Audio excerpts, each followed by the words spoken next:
Hello guys, how are you? Welcome to my YouTube channel. Myself Vinit, and this is my second Java tutorial video. Okay, so let's talk about microprocessor that I have told you in a previous lecture.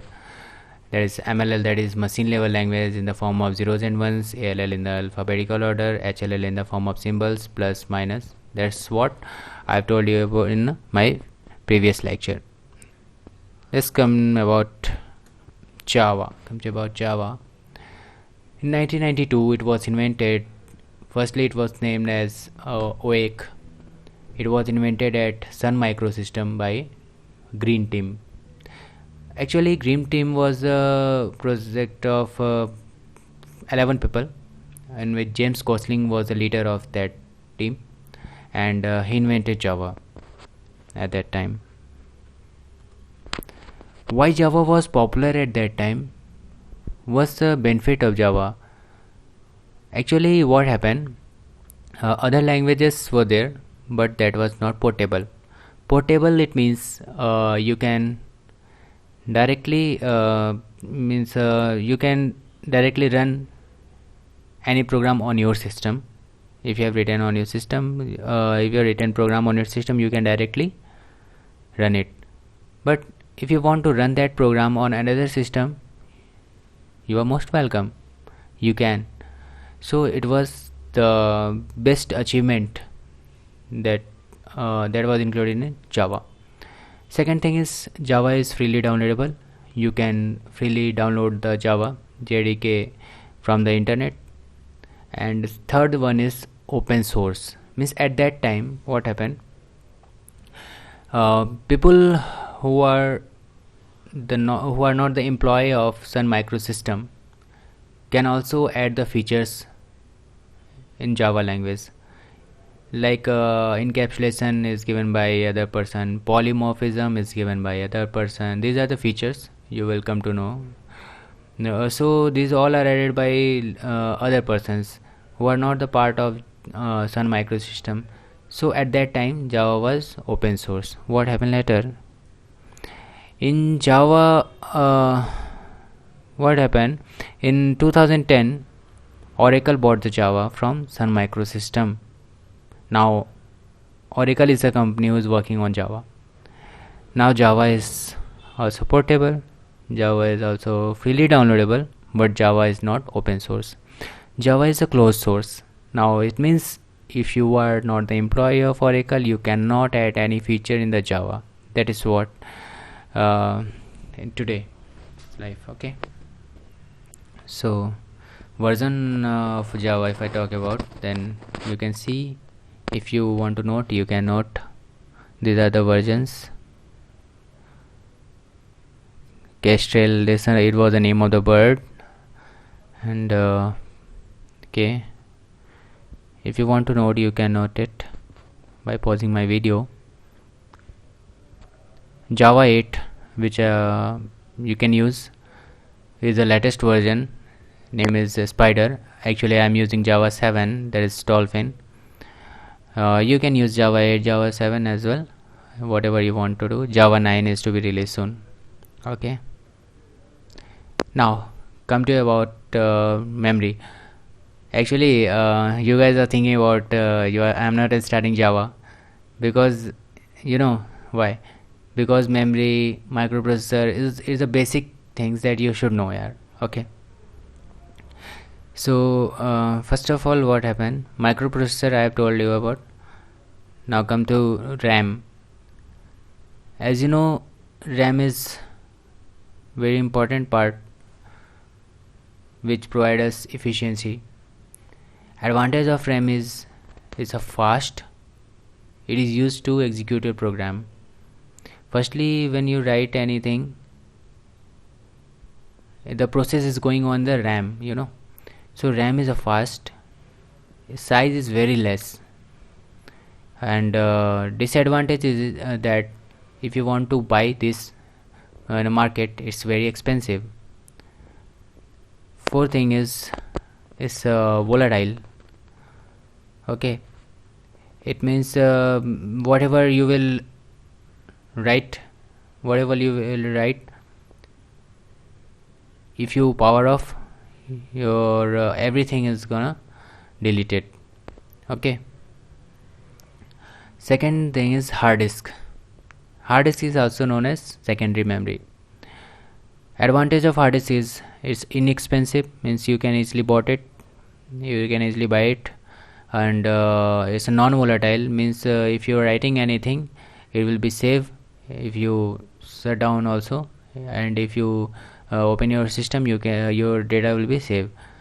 Disadvantage, it is bulky, means it is heavy, and also second disadvantage is it is slow in comparison to RAM. It's very slow.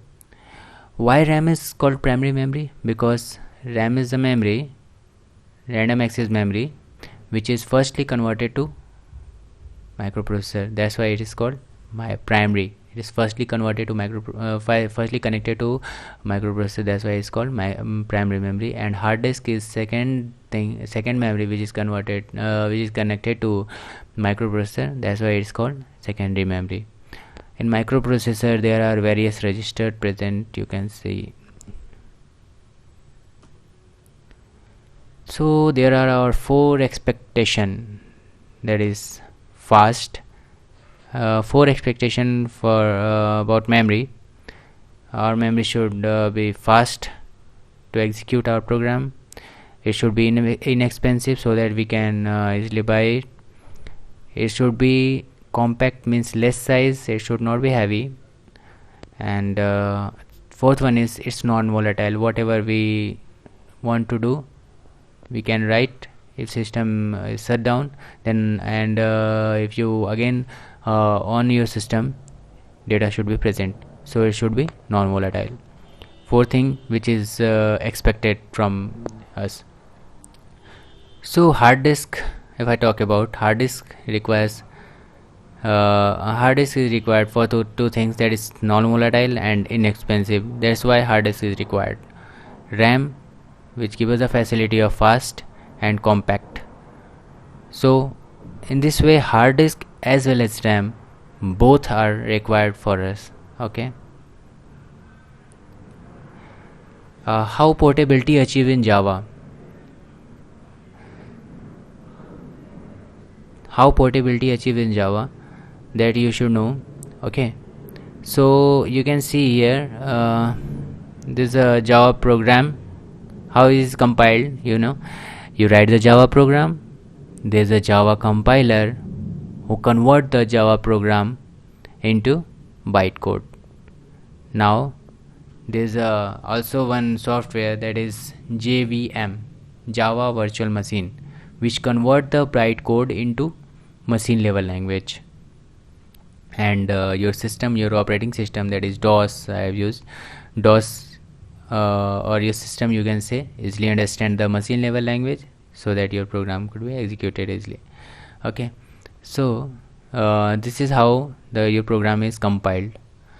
But if you want to, I have told you that write once, run anywhere, that is VORA. Means if you want to write the program in your system and you want to run it at any other system, so you are most welcome, you can do it. But if you write this program, okay, in your system, and you want to send this program to another one, but on the internet there are more hackers who can hack your programs, which through which you have to face difficulty. So one thing you can do, you can share the bytecode. You can share the bytecode to the internet. You can upload your bytecode to the internet. Actually, bytecode is a secure thing that you can share. No one can hack. It is encrypted. Okay. So here what is going on, bytecode you uploaded on the internet, and your friend to whom you are giving this code can download this from the internet. But JVM should be there also in the in your friend video, in your friend system. There should be JVM installed. Which type of JVM? The operating system he is using, like he or she is using Unix, so JVM compatible with that operating system, that is Unix. Now bytecode verifier is taken as an input by the JVM. JVM will convert it into machine level language. It is given to the operating system. And suppose there is also one friend who is using Mac operating system, so JVM compatible Mac operating system should be there, and JVM will convert the bytecode, convert it into MLL.